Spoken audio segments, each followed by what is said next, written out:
শুভ সকাল, কেমন আছেন সবাই? আশা করি সবাই অনেক ভালো আছেন। Welcome back to my channel Ronak লাইফস্টাইলে। আপনাদেরকে অনেক স্বাগত ও শুভেচ্ছা জানিয়ে শুরু করছি আমার আজকের ব্লগটা। আজকের ব্লগটা অনেকটা স্পেশাল। এটার কারণ হচ্ছে এই যে ভিডিওগুলো দেখছেন, এই ভিডিওটা বেশ কটা দিন আগের, আমাদের যখন আশুরা চলতেছিল ওই সময়কার রোজার ব্লগগুলা। তো সকালবেলা নাস্তা হচ্ছে পিৎজা করে নিলাম, আর হচ্ছে এদিকে এই ভিডিওর যে ভয়েসটা সেটা অলরেডি দেওয়া ছিল। এটা পাবলিশ করার কথা ছিল আমার শনিবার দিন, কিন্তু শনিবার দিন দিতে পারি নাই। এটার ভয়েসটা অলরেডি ছিল, বাট ওই ভয়েসটা আমি ডিলিট করে দিছি। ডিলিট করে নতুন ভয়েসে নতুন আঙ্গিকে একটা ভিডিও আপনাদেরকে দেওয়ার চেষ্টা করতেছি। আশা করি আপনাদের কাছে ভালো লাগবে। এটা হচ্ছে মিনি পিৎজার একটা বক্স, ঝটপটের 4টা ফ্লেভার থাকে: স্পাইসি চিকেন, তান্দুরি ভেজিটেবল এবং বারবিকিউ। আমি সবসময় এগুলো দেই না, অ্যাভয়েড করি এই জিনিসগুলার, ফ্রোজেন খাবারগুলার। বাট আজরান আবার এই টাইপের খাবারগুলো খুব বেশি পছন্দ করে, আর সবসময় হাতে সব উপকরণ থাকে না যে করে দিতে পারবো। তো ও সবচেয়ে বেশিরভাগ বায়না ধরে হচ্ছে ওর নানার কাছে গিয়ে বললেই হচ্ছে কোনো না কোনো একটা জিনিস সে মানে হাজির করে এবং পায়। তো এর মাঝে আসলে বাংলাদেশে আপনারা সবাই জানেন কি হয়েছে, কিংবা যারা জানেন না তাদের উদ্দেশ্যেই বলি। আমাদের কোটা নিয়ে একটা ছাত্র আন্দোলন চলছিল, বেশ কয়েকটা দিন ধরেই চলছিল। 2018 সাল 17 সাল থেকেই এটা বেশ তৎপর ছিল, বাট এই বছর এই কয়েকটা দিন ধরে খুব বেশি তৎপর ছিল। কারণ দেখা যায় যে 56 থেকে 55% হচ্ছে কোটাতে যায়, বাদ বাকি হচ্ছে মেধার তালিকায় আসে। আবার সেই মেধার তালিকার মধ্যে কেউ হচ্ছে ঘুষ দিয়ে, কেউ হচ্ছে কোশ্চেন আউট করে, কেউ মামা চাচা ধরে চাকরি করে।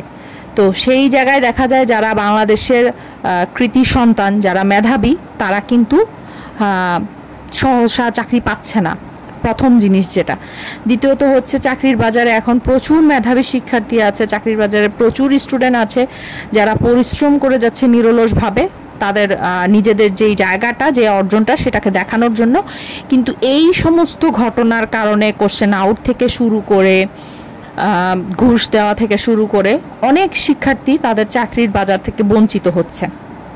এখানে দেখা যায় যে যারা হচ্ছে নিম্ন মধ্যবিত্ত কিংবা একেবারে গরিব ফ্যামিলির যে সন্তানগুলা, যাদের টাকা দিয়ে ঘুষ দিয়ে যাওয়ার জায়গা নাই, তারাই সবচেয়ে বেশি ক্ষতিগ্রস্ত হচ্ছে। এবং এরাই কিন্তু আমাদের বাংলাদেশের রিয়েল শিক্ষার্থী বলেন, মেধা তালিকার দিকে কিন্তু এরাই সবচেয়ে ভালো পজিশনে আছে। এমন না বিষয়টা যে অন্যান্যরা খারাপ, অন্যান্যরাও আছে, কিন্তু এই যে কোটার একটা যন্ত্রণা বলা যায়, সেটার কারণে কিন্তু দেখা যায় যে দেশের বেশিরভাগ মেধাবী স্টুডেন্টরা কিন্তু ছোট থেকেই কোনো একটা প্রতিযোগিতামূলক পরীক্ষাতে তারা ভালো রেজাল্ট করে না, কিংবা তারা ভালো জায়গায় যেতে পারে না। যেমন ধরেন পাবলিক ইউনিভার্সিটি, পাবলিক যে সেক্টরগুলো চাকরির, কিংবা পাবলিক যে কোনো প্ল্যাটফর্মে হচ্ছে মেধা তালিকাতে তারা পিছায় থাকে। কোটা, ঘুষ, এই জাতীয় জিনিসগুলা প্রথম সারির দিকে থাকে। বেশ কতদিন ধরে এই জিনিসগুলা নিয়ে সবার ভিতরেই একটা কমন কনফিউশন ছিল, যেহেতু চাকরি পরীক্ষার তালিকা এত এত এত মানুষ, এত এত কম্পিটিশান, এই জায়গাতে যদি কোটার এই জায়গাটা এত বড় রাখা হয় তাহলে হচ্ছে স্টুডেন্টদের অনেক সমস্যা হয়। আর একটা স্টুডেন্ট যে হচ্ছে মেধাতে 65% মার্কস পায়, অথচ একটা কোটার স্টুডেন্ট 45% পেয়ে চাকরি পেয়ে যায়। কিন্তু একটা 65% স্টুডেন্ট, মেধাবী স্টুডেন্ট 65% কিন্তু এতটা সহজ না, সে চাকরিটা পায় না। তো এই যে সমস্যাগুলো, এটা অনেক দিন ধরেই চলতেছে। মুক্তিযুদ্ধ দেশ স্বাধীন হওয়ার পর থেকে এখন পর্যন্ত স্টিল নাও অনেকের মাঝখানে এই জিনিসগুলা হচ্ছে। আরও দুর্ভাগ্যের বিষয় এবং যেটা সত্য ঘটনা এবং সত্য কথা, সেটা হচ্ছে মুক্তিযোদ্ধার যে কোটা তালিকা, অরিজিনাল যারা মুক্তিযোদ্ধা তাদের কাছে কিন্তু সার্টিফিকেটই নেই, কারণ তারা নেই সার্টিফিকেট। মুক্তিযোদ্ধাদের কিন্তু অনেক সুযোগ সুবিধা দেওয়া হচ্ছে, যেহেতু আমার নানা, আমার চাচা সবাই মুক্তিযোদ্ধা। তো ওই জায়গা থেকে যদি আমি বলি, অনেক ধরনের সুযোগ সুবিধা কিন্তু দেওয়া হচ্ছে, সুতরাং কোটার প্রয়োজন কিন্তু এখানে নেই। অরিজিনাল মুক্তিযোদ্ধাদের কাছে কোটা নেই, মানে সার্টিফিকেটটাই নেই। তো তাহলে কারা নিচ্ছে? কিছু কিছু সুবিধা পাওয়া মানুষ যারা হচ্ছে সব জায়গাতেই সুবিধা খুঁজে, তারা ওই মুক্তিযোদ্ধার কোটার যে নাম লেখানো বইটা, সেখানেও ঘুষ দিয়ে নাম লেখাচ্ছে, এবং তারা মুক্তিযোদ্ধার যে সার্টিফিকেট, নকল সার্টিফিকেট, সেটাও কিন্তু রেডি করে নিয়েছে, অথচ সে কিন্তু মুক্তিযোদ্ধা না, দেশের জন্য সে কিন্তু প্রাণও দেয় নাই। আর সেই দিক থেকে কিন্তু আমি যদি বলি আমার ফ্যামিলি ব্যাকগ্রাউন্ড থেকেই কিন্তু মুক্তিযোদ্ধা আছে, পরপর 2জন মুক্তিযোদ্ধা, এবং বড় গর্বের মানে অনেক গর্বের সহিতই বলছি আমি, আমার নিজের নানা কিন্তু মুক্তিযোদ্ধা, বাট ওনার কিন্তু কোনো সার্টিফিকেট নাই, ওনার বইয়ে নাম আছে, ওনার সব কিছুই আছে, তালিকা সব জায়গাতেই আছে, যে কেউ খুঁজতে চাইলে সে পাবে। কিন্তু আমরা কিন্তু সেই সুযোগ সুবিধাটা নেই নাই, কখনোই কোনোদিন আমরা নেই নি, আমরা আমাদের নামই নেই সার্টিফিকেটে, তাহলে আমরা সুযোগ সুবিধা নিব কোত্থেকে? আমার ফ্যামিলি ব্যাকগ্রাউন্ড থেকে যারা গভর্নমেন্ট জব পাইছে কিংবা যারা ভালো পজিশনে গেছে, তারা কিন্তু সবাই মেধার তালিকা দিয়ে গেছে। তোমরা অনেকেই জানো যে আমাদের দেশের এই পরিস্থিতিটা এতটা ভয়ানক অবস্থা ধারণ করছে, একে তো শিক্ষার্থীরা অবশ্যই তারা প্রোটেস্ট করবে, তারা অবশ্যই রাস্তায় দাঁড়াবে, তারা অবশ্যই কথা বলবে, সাথে আমার মনে হয় যেটা সাধারণ জনগণ, যারা সাধারণ বাবা মা আছে, তারাও এটা প্রোটেস্ট করবে যে না, কোটাটা দরকার নেই, আমাদের শিক্ষা ব্যবস্থায় মেধাটা প্রথম থাকুক।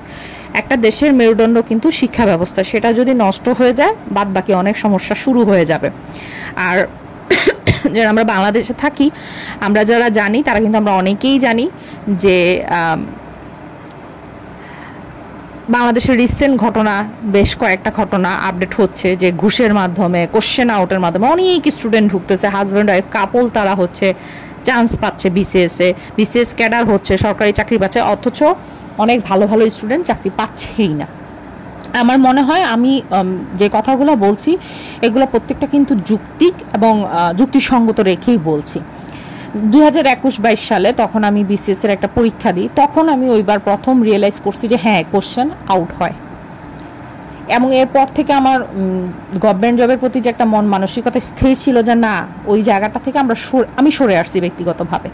আমি যে ট্রাই করতেছি না তা না, ট্রাই করতেছি, বাট আমার সেই অ্যাবিলিটি নাই যে আমি হচ্ছে ওই জায়গাটায় গিয়ে জব করতে পারবো, কিংবা পরীক্ষা দিয়ে এত স্টুডেন্টের মাঝখানে আমি একটা প্লেস করতে পারবো, কিন্তু আমার একটা জায়গা হবে।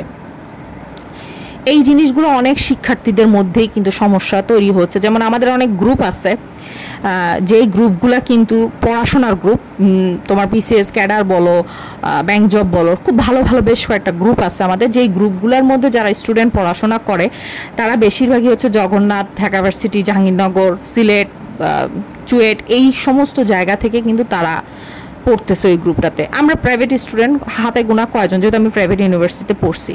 তোমরা বিশ্বাস করবা কিনা জানি না, ওই গ্রুপের লাস্ট 1 বছর ধরে আমরা ক্লাস করতেছি আমাদের গ্রুপটাতে, সেইখানে একটা মাত্র মেয়ে, 1 বছরের মধ্যে একটা মাত্র মেয়ে তার সফলতা দেখাইছে। সেই মেয়েটা একটা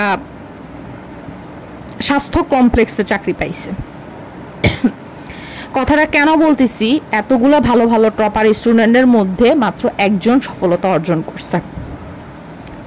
তো বুঝতেই পারতেছো যে তাহলে কি একটা পরিস্থিতি দেশের। যাই হোক, এই জায়গাগুলো নিয়ে অনেক কনফিউশন ছিল, অনেক কিছু ছিল, মানুষের মনে অনেক ধরনের কষ্ট, আক্ষেপ, ক্ষোভ ছিল। এমন অনেক স্টুডেন্ট আছে যারা গ্রাম থেকে আসছে, যারা কষ্ট করে খাচ্ছে। এমনও পরিচিত বেশ কয়েকজন স্টুডেন্ট আমার মধ্যে আছে, আমি জানি আমার চেনা জানার মধ্যে আছে, যারা হচ্ছে যে চক্ষু লজ্জার ভয়ে বলতে পারে না, গ্রামের খুব দরিদ্র, হতদরিদ্র স্টুডেন্ট। যেহেতু আমরা গ্রুপে স্টাডি করি, গ্রুপে অনেক সময় তারা তাদের সমস্যার কথা শেয়ার করলে আমাদের যে টিচার আছে উনি ওনাদেরকে আর্থিকভাবে সাহায্য করার চেষ্টা করে যখন যেভাবে পারে। তো এই স্টুডেন্টগুলা কিন্তু ঝরে পড়তেছে যদি মেধাকে প্রাধান্য না দিয়ে তোমরা কোটাকে প্রাধান্য দাও। 100-র মধ্যে কি সবাই 100 পায়? 100 পায় না। 100-র মধ্যে 97ও পায়, 96ও পায়। কিন্তু এই 97-96 পাওয়া স্টুডেন্টগুলো ওই 45 পাওয়া মার্কস সেই বাচ্চাটার জন্য বাতিল হয়ে যাচ্ছে।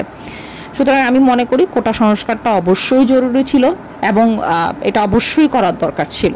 100% আমার এখান থেকে মত যে কোটা সংস্কারের দরকার ছিল এবং এটা করা হয়েছে। সমস্যাটা এখন কোথায় হলো, গত লাস্ট কয়েকদিন ধরে, 1 সপ্তাহ ধরে এটা নিয়ে খুবই ঝামেলা, খুবই যন্ত্রণা চলতেছে। একটা পর্যায়ে গিয়ে দেখা গেল প্রত্যেকটা জিনিসে তো অপোজিশন পার্টির সমস্যা থাকেই। অপোজিশন থেকে এমন একটা সিচুয়েশন ক্রিয়েট করা হলো, পুরা বাংলাদেশে আমরা ডার্ক জোনে পড়ে গেছি। আমরা বহির্বিশ্বের কারোর সাথেই কোনো কানেক্ট করতে পারতেছি না, কারোর সাথেই যোগাযোগ করতে পারতেছি না। হ্যাঁ, ফোনে আমরা দেশে বাবা ভাই বোন সবার সাথে কন্ট্যাক্ট করতে পারছি।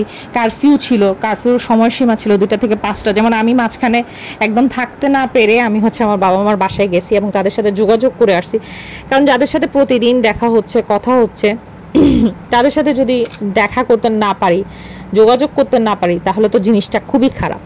কিন্তু বাহিরে যারা থাকে, আমাদের অনেক আত্মীয় স্বজন বাহিরে থাকে, তারা আমাদের সাথে কোনো রকম কোনো কানেকশন করতে পারে নাই। ফোনেও কথা বলার চেষ্টা করছি, বাট ওভাবে পুরোপুরি আমরা যোগাযোগ করতে পারিনি। তো যাই হোক, প্রত্যেকটা জায়গায় একটা চক্রান্ত কিংবা একটা জিনিস চলতেই থাকে। একটা সমস্যা, একটা জিনিস দাঁড় করালে আরেকটা জিনিসের দাঁড় হবেই। এবং অপোজিশন পার্টি বলো, যেই পার্টি বলো না কেন, তাদের একটা ভালো জায়গায় কিছু খারাপ মানুষ থাকেই, তাদের কাজ হচ্ছে খারাপ উদ্দেশ্যগুলো শিথিল করা, খারাপ কাজগুলো করা। বাংলাদেশের সবচাইতে বড় যে জিনিস, যেটা হচ্ছে মেট্রো রেল, এই যে মেট্রো রেলটা উদ্বোধন করলো, বেশি কয়দিন হয় না, অল্প কয়েকদিনই হয়েছে মেট্রো রেল উদ্বোধন হয়েছে। অলরেডি মেট্রো রেলের কাজীপাড়া যে শাখাটা, সেটা পুড়ে ফেলছে, এবং এটা ঠিক করতে আরও 1 বছর লাগবে। আমার মনে হয় না এটা কোনো শিক্ষিত জাতি কিংবা কোনো কোটা আন্দোলনকারী স্টুডেন্টদের কাজ, এটা অবশ্যই যারা খারাপ উদ্দেশ্যে আসছে তাদের কাজ। এই যে বাংলাদেশের একটা ক্ষতি হলো, রাষ্ট্রীয় সম্পদের ক্ষতি হওয়া, সবচাইতে বড় ক্ষতি হওয়া। তারপরে তো আরও বেশ কিছু ঘটনা তোমরা হয়তো পারে ইউটিউব কিংবা ফেসবুক, বিভিন্ন যোগাযোগ মাধ্যমে তোমরা দেখতেছই যে দেশের পরিস্থিতি কতটা ভয়ানক হয়েছে, কতটা ভয়াবহ পর্যায়ে গেছে, যে আমাদেরকে নিরাপত্তা বলো কিংবা আমাদেরকে শাসন করার জন্য আকাশপথে হেলিকপ্টার চলছে। দিনের মধ্যে 3-4 বার করে রাউন্ড দিছে। বেশ কিছু এলাকায় পর্যায়ক্রমে তোমার রাউন্ড দেওয়া হয়েছে। দেশের নিরাপত্তার জন্য কারফিউ ঘোষণা করা হয়েছে। দেশের নিরাপত্তার জন্য যদি কেউ কারফিউর মধ্যে বের হয়েছে, তাদেরকে গুলি করা হয়েছে। সরাসরি পদক্ষেপ নেওয়া হয়েছে, কারণ কিছু করার ছিল না, এমন অবস্থা খারাপ হয়েছে। তো যাই হোক, আলহামদুলিল্লাহ এর মধ্যে পরিস্থিতি স্বাভাবিক হবে, এটা আমরা দোয়া করি, এটা আমরা আশা রাখি যে পরিস্থিতি খুবই তাড়াতাড়ি স্বাভাবিক হবে ইনশাল্লাহ। এবং পরিস্থিতি খুব স্বাভাবিক করতে হবে, না হলে আমাদের দেশের অর্থনৈতিক বলো, সামাজিক বলো, প্রেক্ষাপটের সব জায়গায় ক্ষতি হচ্ছে। কারণ আমাদের দেশের অধিকাংশ স্টুডেন্ট বলো, অধিকাংশ কর্মসংস্থান বলো, যেগুলো হচ্ছে সম্পূর্ণ নেটের মাধ্যমে চলতেছে। এই যে আমাদের এতটা দিন নেটের এত সমস্যা, নেটের এত বড় একটা ক্ষতি হয়েছে, আমরা কিন্তু অনেক পিছায় পড়ছি, অনেকখানি আমরা পিছায় পড়ছি। তো সমগ্র সব কিছু মিলায় যদি বলি, তাহলে এই পরিস্থিতির কাম্য আমরা কেউই ছিলাম না, যেটা আমাদের সাথে হয়েছে। আর এর মধ্যে যেমন আজরান প্রচণ্ড জ্বর, আজরান খুবই অসুস্থ ছিল আমার মেয়ে। আমি ওকে নিয়ে হাসপাতালে এক সাইড থেকে আরেক সাইডে দৌড়াদৌড়ি করছি, একটা ডাক্তার পাই নাই। জাস্ট ইমার্জেন্সিতে যেই ওষুধটা দিছে, ওই ওষুধটাই আমি আমার মেয়েকে খাওয়াইছি এই জ্বরের মধ্যে। যে সাপোজিটর দিয়ে ওর জ্বর আমি কমাইতে পারিনি। যাই হোক, আলহামদুলিল্লাহ এখন মোটামুটি অসুস্থ আছে। আমার একটু কাশি, তোমরা অবশ্যই বুঝতে পারতেছো। এই কাশি, ঠান্ডা, জ্বর এগুলা মিলায়ে আমাদের চলতে হয়েছে, কারণ আমরা একটা ভালো ডাক্তার যে দেখাবো বাচ্চাটাকে, কোনো ডাক্তার আসতে পারতেছে না, গাড়ি ভাঙচুর করতেছে, কারফিউ জারি করা আছে, ইচ্ছা করলে হাসপাতালে যাওয়া যাচ্ছে না। যেমন আমার সামনে একজন রুগী স্ট্রোক করছে, সে একটা ডাক্তার পাচ্ছে না, সে বসে বসে কাতরাচ্ছে। যারা ক্যান্সারের রুগী আছে, তাদের যে কেমোথেরাপি দিতে হয়, আরও অনেক কিছু রিপোর্ট থাকে যেগুলো হচ্ছে নেট ছাড়া সম্ভব না, তারা সেগুলো পায় নাই। এই যে সাধারণ জনগণ আমরা ক্ষতিগ্রস্ত হলাম এই 3 থেকে 4 দিন, আমাদের এই দায়ভার নিবে কে? আমার কথা হচ্ছে, আমাদের এই দায়ভারটা নিবে কে? এই যে এত ঝামেলা, এত সমস্যা, মানুষ এতটা হ্যারাসমেন্টের শিকার হলো, এই জিনিসগুলো তো আমরা চাই নাই, তাই না? তারপর এই যে ধরো বাজারের কথা যদি বলি, প্রচুর জিনিসপত্রের দাম বাড়ছে, প্রচুর। সবচেয়ে বড় যে সমস্যাটা হয়েছে, যেটা কারেন্ট না থাকার সমস্যা, যেহেতু নেট ছিল না, আমরা কারেন্টের বিল ভরা কিংবা গ্যাসের বিল ভরাতে আমাদের বেশ ঝামেলা হয়েছে। বিশেষ করে কারেন্টের বিলটা, দেশের অনেক জায়গা থেকে কারেন্টের বিল ভরতে পারে নাই, খুব কষ্ট করে ডিপিডিসিতে গিয়ে তারপরে হচ্ছে ওরা লোন নিছে। এটা কারেন্টের বিল ভরা না, এটা হচ্ছে লোন। আমরা যে সাধারণ নাগরিক এত কষ্ট পেলাম, এত কিছু হলো, এটা দায়ভারটা কে নিবে বলো? পরিশেষে একটা কথাই বলি, যত ঝামেলাই হোক, যত কিছুই হোক, দেশটা আমাদের দেশটা আমাদের সুন্দর করে বাইরের বিশ্বের সামনে প্রেজেন্ট করতে হবে, কিংবা আমাদের দেশটাকে আমাদের যত্নে নিতে হবে। আমাদের শিক্ষা ব্যবস্থাটাকে আরও উন্নত করতে হবে, যাতে আমাদের দেশের যে স্টুডেন্টগুলো আছে তারা যাতে দেশের বাহিরে না যায়। দেশের যে রত্ন বলতে পারো, এই স্টুডেন্টগুলো কিন্তু অনেক স্টুডেন্ট দেশের বাইরে চলে গেছে খালি একমাত্র এই অব্যবস্থাপনার জন্য। আমরা যদি আমাদের দেশের জিনিস দেশে ধরে রাখতে পারি সেটা কিন্তু আমাদের জন্য সবচাইতে বড় সফলতা।